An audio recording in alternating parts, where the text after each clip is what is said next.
to participate more in preparedness as well, because that is what will greatly reduce the impact of disasters on affected people. Young people must participate in the review of the humanitarian system as a whole and make it something that can actually answer the needs of affected people. So as we move forward, let us remember that youth are not just the leaders of tomorrow, they are the leaders of today. Their insights, energy, and creativity are invaluable assets that we must harness to drive positive change. The transformation we seek will not come from a single effort or a lone voice. It will come from our collective actions, driven by the passion and commitment of young people. The future of Africa and indeed the world lies in the hands of our young people. Let us support them, invest in them, and most importantly, trust them to lead us towards a brighter and more equitable future. I look forward to the discussions and insights that will emerge from this forum, and together let us work towards a future where every young voice is heard and valued. As the former US President Franklin Roosevelt said, we cannot always build a future for the youth, but we can always build our youth for the future. Thank you for listening, and God bless you all.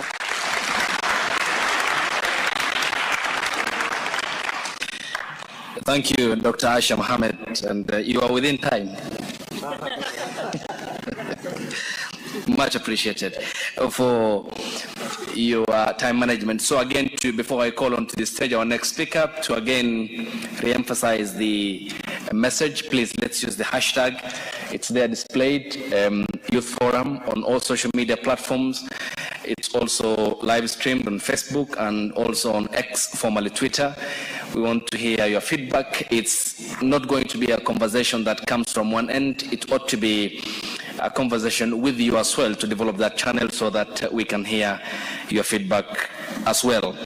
Next up is His Excellency Dr. Senior Counsel Stephen Kalonzo Musyoka, our former Vice President and the leader of the Wiper Party, onto the stage. Karibu.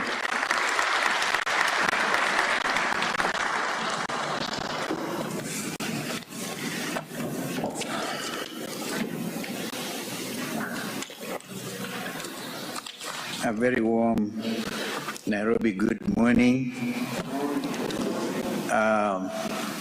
Excellency, former Prime Minister of Norway, I'm so happy to see you again. I'm the founder of Oslo Center.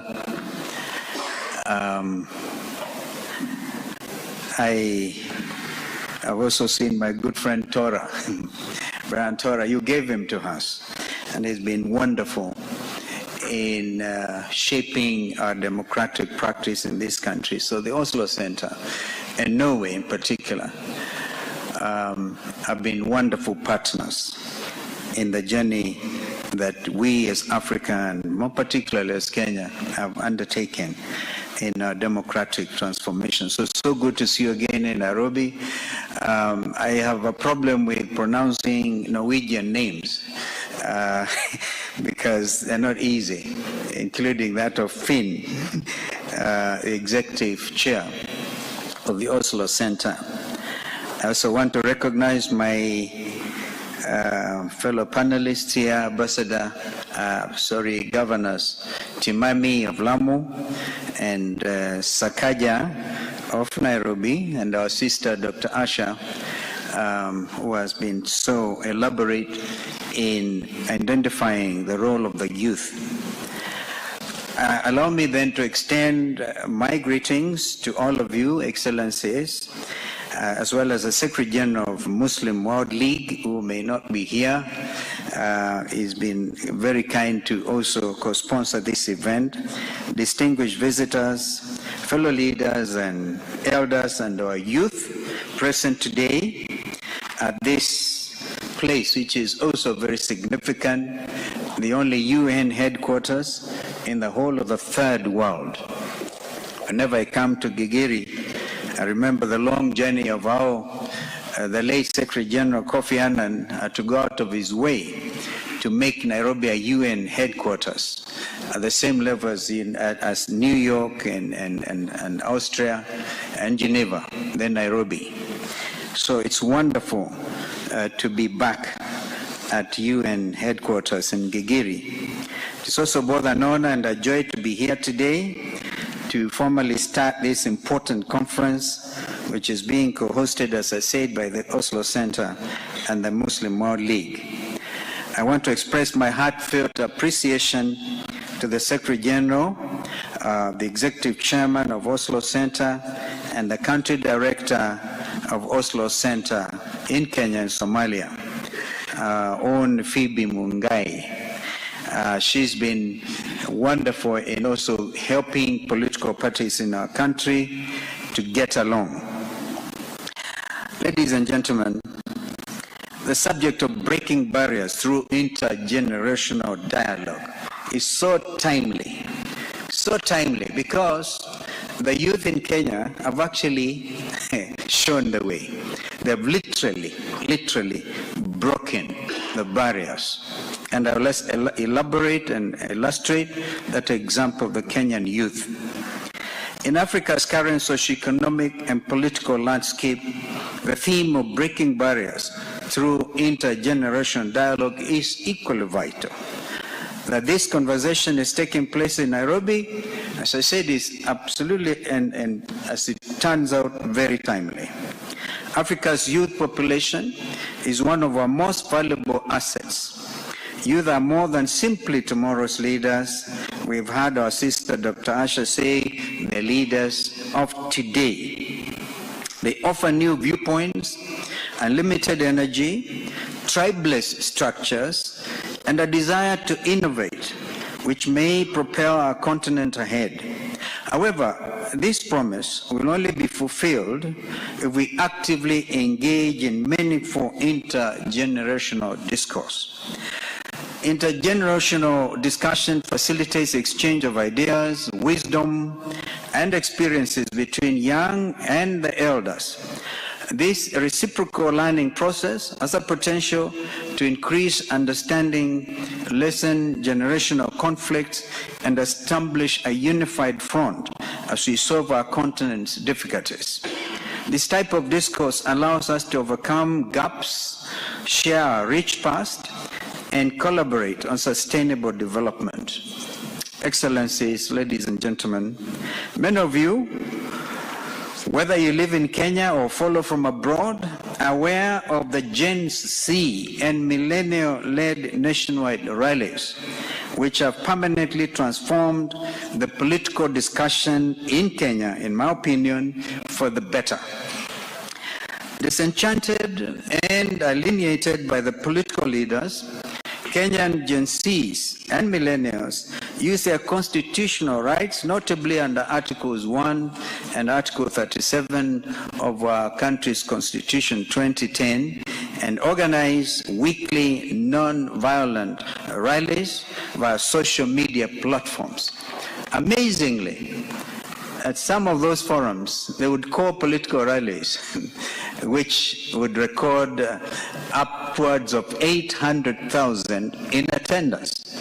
I've been, as Governor Sakaja said, in political leadership, but I can't remember any time we could get together, a rally in excess of 800,000. But our youth were able to do that. Sadly, state-sanctioned brutality greeted these non-violent rallies against a harsh Finance Bill 2024, bad governance, rampant corruption, outrageous affluence, and an executive in flight mode. Kenyans will understand what I mean by that. Hundreds more were injured by acts of police brutality, and over 50 young Kenyans lost their lives as a result of police gunshots. Many others, including 4 state members, have been singled out for kidnapping and hijacking, and I'm afraid this practice seemingly continues.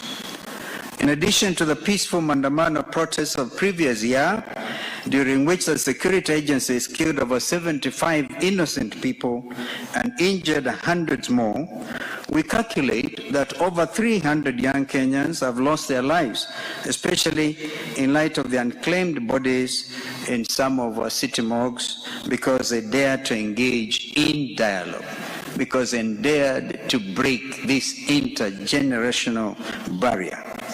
Now, The Kenyan youth did not opt for the streets because it was an option. They expressed their reservations and dissatisfaction through the public participation process at the county and national levels. Kenyans wrote to their representatives and signed online petitions. Be they young, middle class, or elderly, Kenyans encountered a plethora of silence and ambivalence. They were lectured down from the rooftops of their luxury four-wheel drive vehicles that they did not know what they were asking for, and that this regime knew what they were doing. In other words, until many years later, the only conversation any Kenyan could have, whether it be intergenerational or not, was at the voting booth. But Kenyans used to say, no, the game has changed. That was a message from our colleagues in the ruling coalition. We call them Kenya Kwanza. They said simply wait. If you have anything to do, to say, wait until 2027. Our young Kenyans, despite and in spite of such callousness, chose the constitutionally protected role of peaceful picketing and demonstrations because it was their only alternative. One may wonder, did this path accomplish any real and long-lasting change? Yes, unequivocally, yes, ladies and gentlemen. The whole cabinet was disbanded. The Inspector General of Kenya Police Services tendered his resignation. The government spokesperson apologized unreservedly for public officials' extravagant and wanton spending and opulence. The President of Kenya was grounded in Nairobi for the first time since taking office.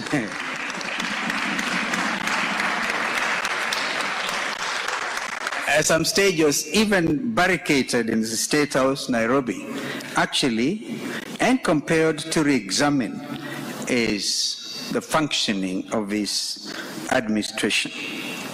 Excellencies, ladies and gentlemen, Kenya's Gen Z, we call them Generation Z, has made significant contribution to the country's political trajectory by breaking down barriers via constitutional discussion, for which our nation remains truly grateful going to the future. Kenya Gen Z has also influenced several African movements. It is no longer business as usual anywhere in Africa.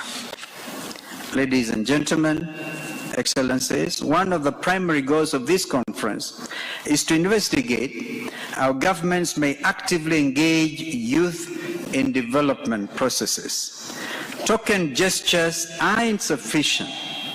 That time has indeed gone by.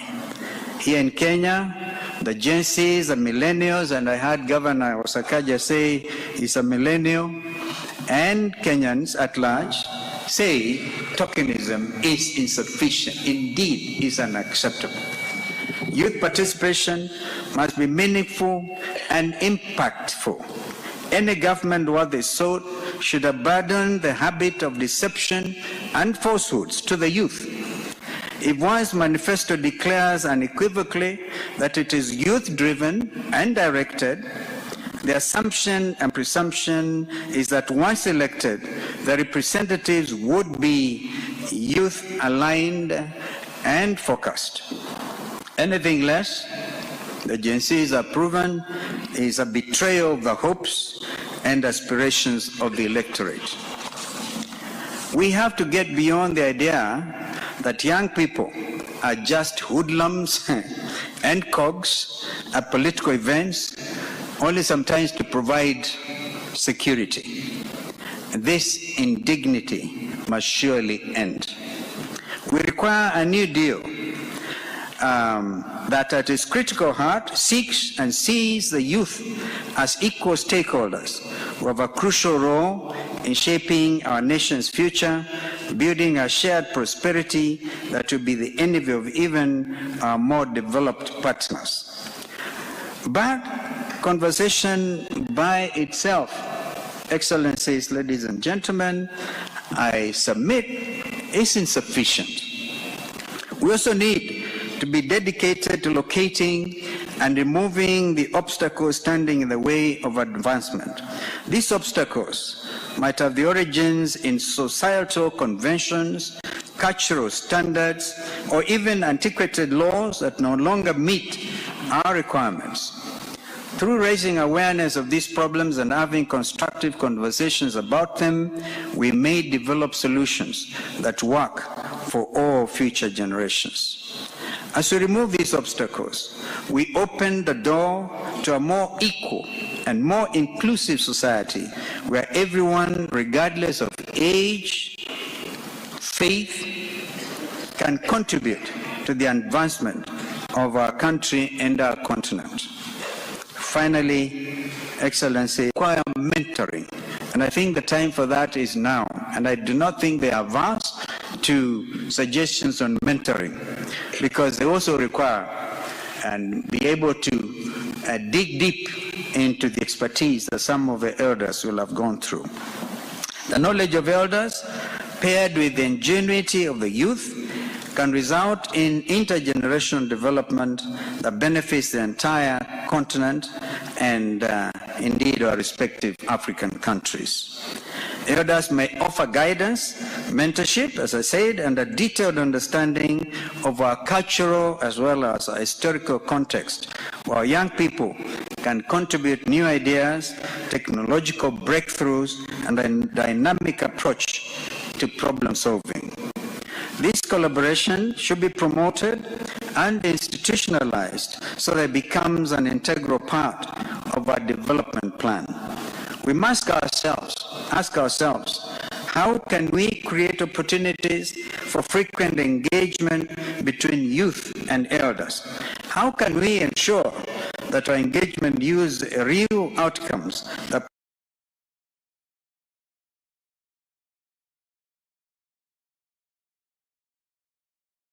propel our countries forward?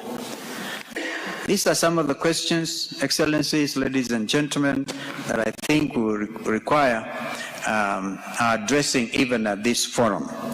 And I want to thank you, I want to take this opportunity to thank you and wish this conference great success, because anything comes to Nairobi from the continent is well appreciated. And in fact, even in terms of climate change conversations, a lot of things happen in the capital city of Nairobi, and therefore it's our privilege always to receive our African brothers, and particularly at this particular time, the youth from our continent.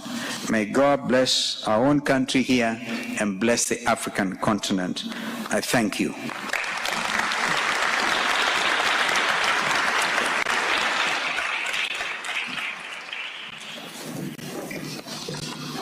Thank you, Dr. Stephen Kalonzo Musyoka, Senior Counsel, for your remarks here, which marks the end of the keynote speech by the speakers who are sitting behind me, Excellencies, ladies and gentlemen, members of the Diplomatic Corps, and which to just give an assessment of what they had spoken about, how key the voices of the youth are in Kenya and also across the continent, given the growing number of young Africans who are yearning for good governance, constitutionalism, rule of law, and their engagement in the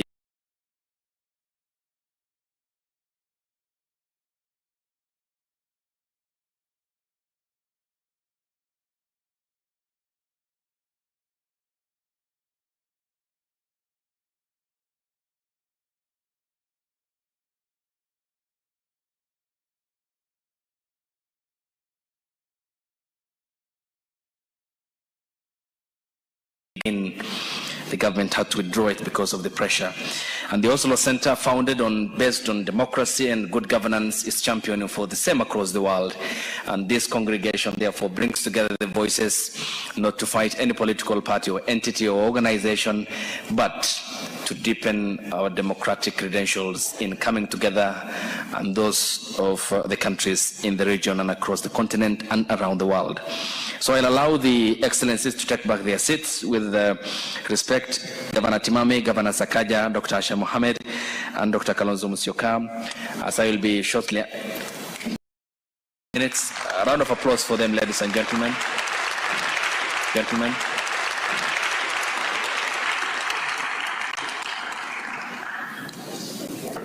We thank you for your remarks, and we'll shortly be having the documentary once they get back to their seats.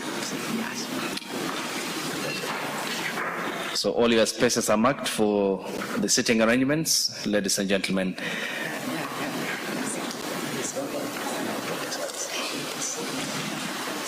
In the meantime, you can keep on interacting on the social media platforms. The hashtag is provided. And all social media platforms, live streaming on X, formerly Twitter, on Facebook, and also on Instagram, where we'll later have your feedback here as our able speakers take back their seats. Are we ready with the documentary? Okay.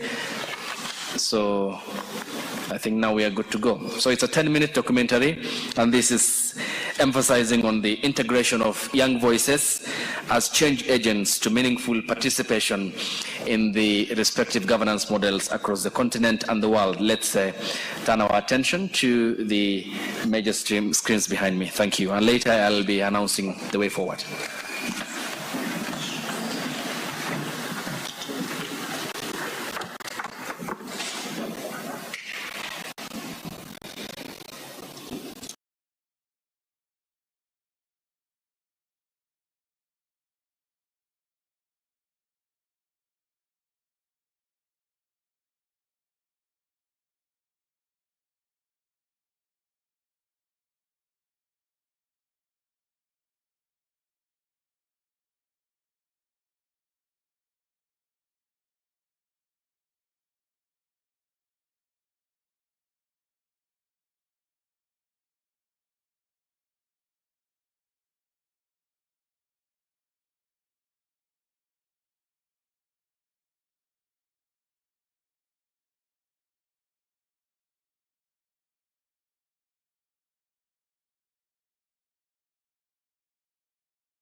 Welcome back to The Explainer here on the program tonight. The hashtag we're using is The Explainer at Citizen TV Kenya, at Yvonne Okwara. Our conversation tonight with Jimmy Wanjigi, who's a Safina Party leader and presidential aspirant, former presidential aspirant 2022, on the events that have taken place both in the country and at his home in recent days.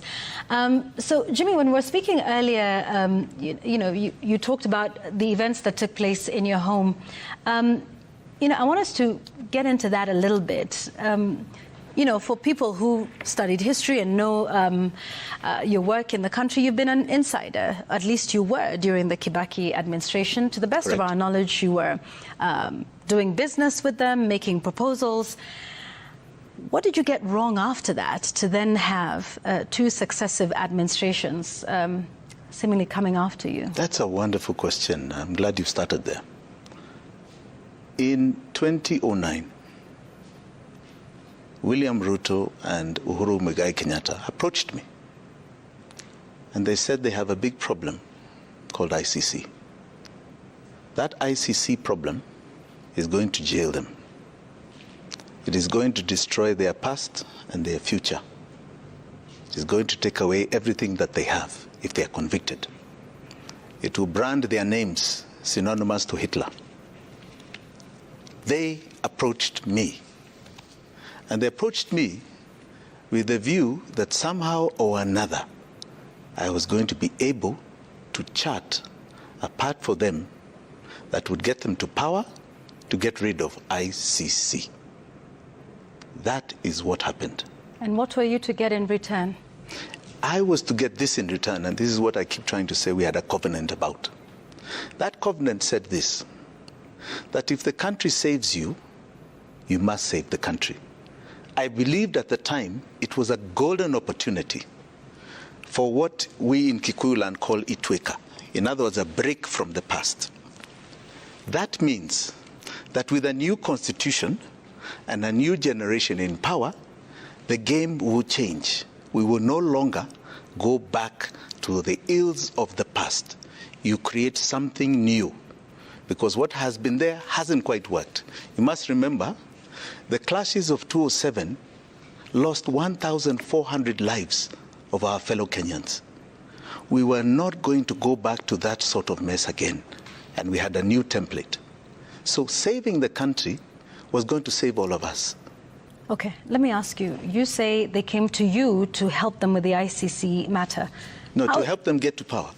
Okay, because they had the ICC matter hanging over their heads Yes. at the time. But you say they came to you Yes. To help them get to power. But then you talk about then the pact being if, you know, the country saves you, you have to do something for the country. But Yes. this was, in the beginning, a very personal agreement between you and them. And that was the arrangement. All right, and getting them to power meant what exactly? How were you to get them to power? Helping them first and foremost. Money? No. Did you fund Money. their campaign in 2013? Tell me something. Do you think Uhuru Muigai Kenyatta needs my money? No. He doesn't need my money. We all contributed. I contributed a little bit, right? But that is not what makes somebody win.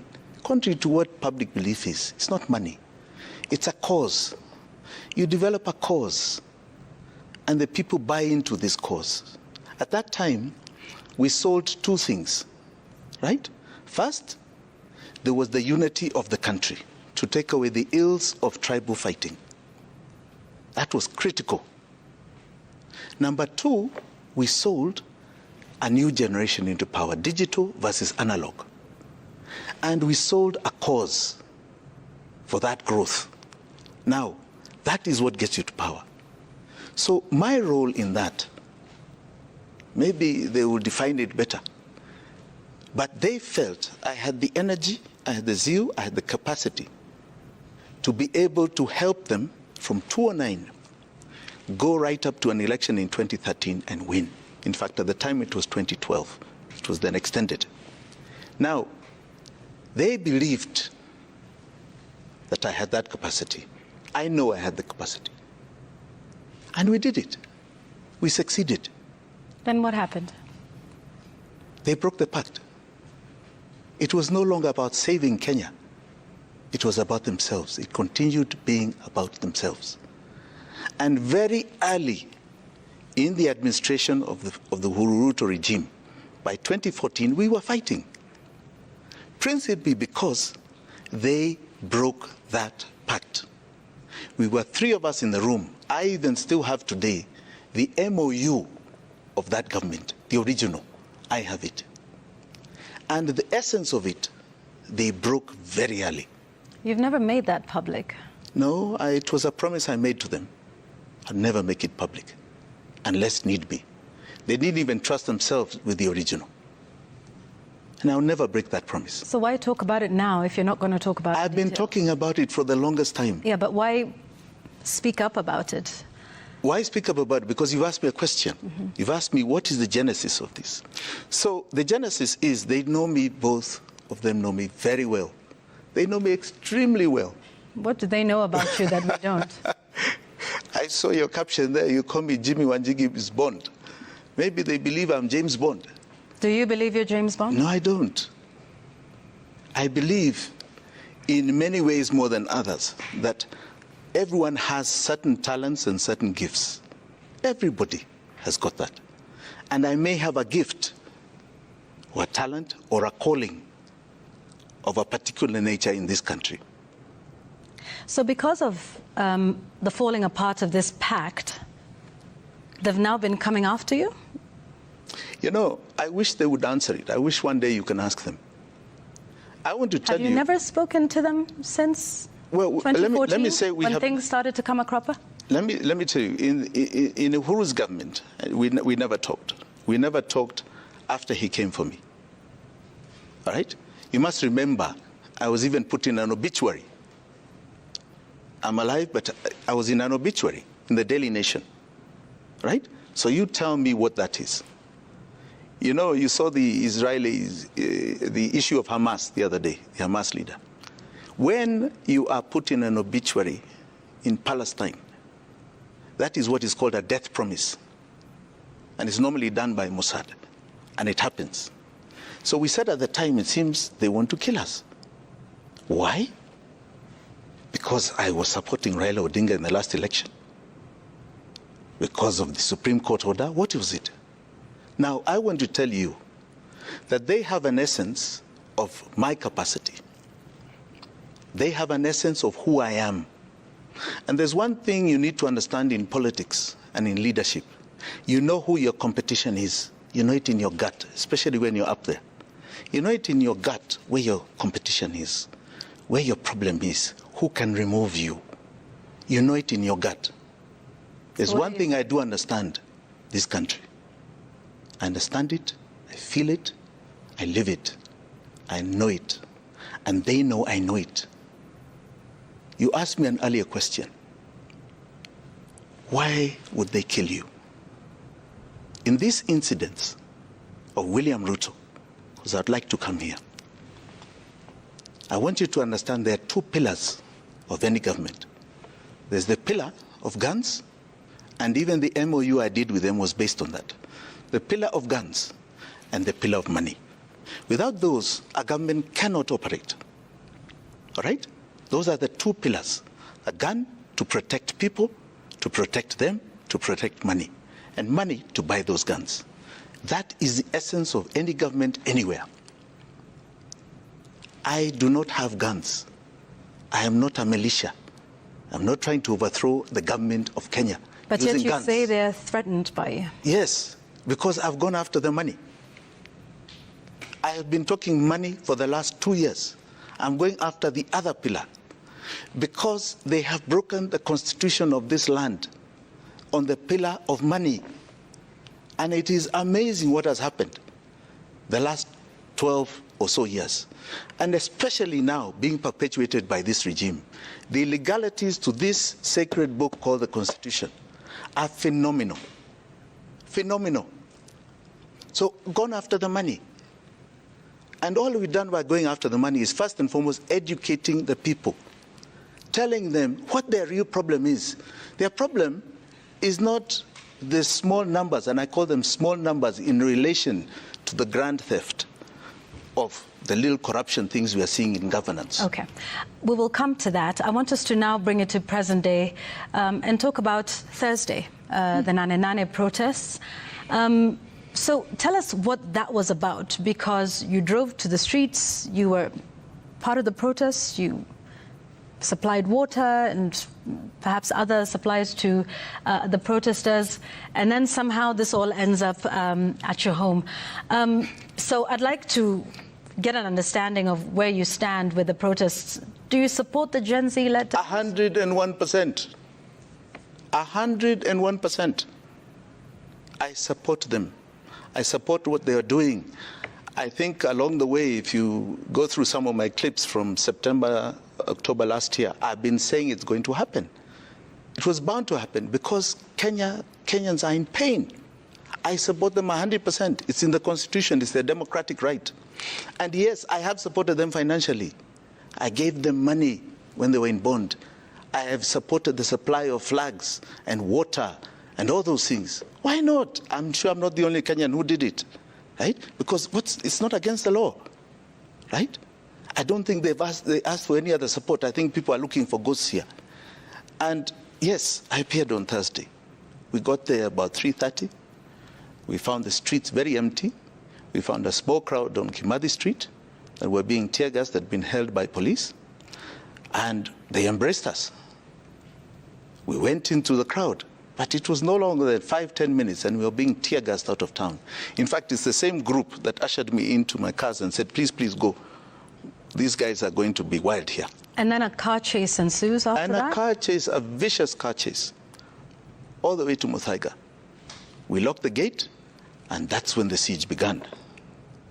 And that siege, you know, the last time when we had such an incident in 2017, it was civil.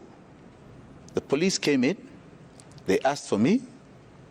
We said, what for? They couldn't say. They said something about some investigation of some guns found in Malindi in my residence. And they want to see me. And we said, summons. They said, no. They surrounded the place a whole Monday. Tuesday, they broke in with a court order. This time, they surrounded the home by 5 o'clock, 5:30. And by 7, without a court order, they broke into the home and terrorized my family. What happened that night until 4 a.m. was pure thuggery. It was theft. It was assault on my family. They beat up my children. That is what happened. Now, you tell me how that is not personal. You know, in life, we like to say, men fight out there, even in war. We fight out there. And we do not cross the line of personal. You don't come to somebody's family. And the yardage of time is this, that if you come to somebody's family, you are inviting a war on your own family. William Ruto came to assault my family. He can pretend all he wants in church, as my wife says, that he's a Christian. But what his policemen did, because he cannot feign ignorance of the fact that they were in my home. I know he knows. I knew he was even being informed. They came to wreak havoc and assault my family. It was armed robbery. It was assault. They have broken nearly everything you can think of in that home. We have no lights. We're struggling to put them back. They destroyed, they stole money, they stole jewelry. They even stole from my staff, from their wallets. This was an assault. It had nothing to do with the law, looking for Jimmy. It was to do the maximum damage they could to my home and to my family. All right, and a day or so later, then we saw the acting Inspector General of Police, Masengeli, asking you to present yourself to the nearest police station, and they were talking about the reason they wanted to speak with you and have a discussion with you, which was regarding, the protests and your role in those on Nane Nane. Why did you not present yourself at this point? I think I saw the clip. And I remember him saying that he wants us to answer to some tear gas canisters that have been found in a car outside my home. Those tear gas canisters have suddenly now become grenades in court, right? So we have been very clear. If he wants us, we are prepared to accept a summons. Which police station? Who do we report to? He has not told us.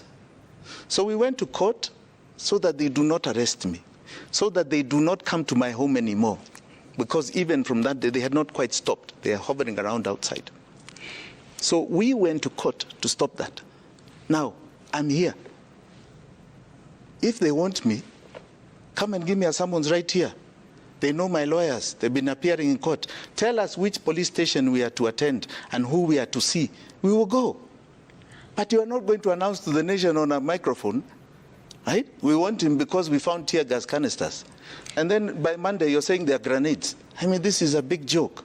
They didn't come there for any law. He was not talking any law. So this, of course, was all to do with the protest. That's where at least this began with that. And you said you support the demos and the protesters. You said you funded them. So what is your end game? Because they have said what they want, and they have gone as far as calling for the removal of the president. Do you agree with that? Ruto must go is a clarion call even in my heart. He must go. William Samoei Ruto cannot solve problems that he has helped create. He cannot. God will never even bless him with that. If you had the brain, you'd never have created them in the first place. He has created such problems in this country to do with money, to do with the economy of this nation. And I can tell you he's compounding it. He cannot solve it. He's part of the last wreck that has happened in the previous regime, and he's creating even more mess now. He cannot solve it. Every day William Ruto is in power, I want Kenyans to know, it is more and more pain. He has no solution to this. So how, because you have a copy of the Constitution of Kenya there, how would you propose he leaves office? He should resign like yesterday, and his government should resign. Rigathi Gachagua should resign. The speaker was already cancelled by Gen Z when they went to the floor. They, under Article 1, already took back that house called Parliament. And on the following Thursday, they were going to take back State House, which meant the people have taken back power as Article 1 of the Constitution. And it must be clear to everybody, the Constitution is not above the people. The people are above the Constitution. State officers are below the Constitution. So it's the people first, the Constitution, and then state offices. All right. You say, the speaker was already rejected by the people. However, the Constitution that you quote speaks about how that should happen. Should the presidency, and by this we mean both the president and his deputy, leave, then the speaker would take office for a short period of time before organizing elections. We don't even have an IEBC in place at the moment. So what would your view be about if you say the president should leave, but you don't want the speaker in there either? So what scenario do you foresee with your theory, Jimmy? I'll tell you. It's not that Jimmy doesn't want it. The people of Kenya already indicted Parliament. That's why even when they had this, what I call a sham of a vetting process, you can see people are not interested. To them, it's just a sham. They indicted that Parliament. Now, Yvonne, I want us to think out the box. You know, in the second liberation, there was an article in the Constitution called 2A, which said you must have only one political party. And anybody who clamored to say, we must have a choice, were told, you are not following the Constitution. And they were jailed. They were killed. They were detained. People like Kenneth Stanley Jindo Matiba. That's all he asked for. Charles Rubia, Jaramogi Oginga. That's all they asked for. They were jailed. Right? And there were some of them, like Ken and Matiba, was never the same again. And the country clamored for it, and it was removed. You are looking at this in a box. You're looking at this in a box. So out of the box means out of the Constitution, in other words, in your view? Is that what you're saying? Article 1 says the following. The people can take back their power. Tell me which part of the Constitution says how they do it. There are some who argue it's a referendum. And I'm glad there are people who have even gone to court. I'm even one of those in court on the referendum. That's one. All right? But it also says that you can find another way. What is that other way? The people define it. Define it for us here, Jim. I want to go to another example. When we had the clashes of 2007, right? In 2007, we had major clashes here, and we had the old constitution. To bring peace, an accord was signed, right, in Sagana, that entrenched an office called the Prime Minister in the Constitution of Kenya at that time. So outside, entrenched. Let me go to a third one. IEBC. In 2016, we had Mandamano here in town, which some of us were supporting heavily. Tear gas Monday and Thursday that entrenched that had IEBC, we wanted to remove the IEBC commissioners, right? Uhuru Muigai Kenyatta stood up and William Ruto stood up and they kept saying, the Constitution says you go to Parliament to do it. We said, no, we are on the streets. And Wananchi supported us. We went to Windsor, created a whole new law, brought it to Parliament. That is what brought the server. All right. Okay? So, now, to all of in those this situation, yes. in this situation, the same thing. So what if is your it is proposal? accepted by the political class, and I believe they have to save this nation, we must define Article 1. And if I were William Ruto, I'd be sitting back and saying, I'm going to resign. Right? And I believe the government should resign. The government should resign with me. We can see you don't have confidence in Parliament. Now, we have no way of understanding how this flows between now, because it's a resignation before 2027. Kindly, can we draw a map of Article 1? Okay.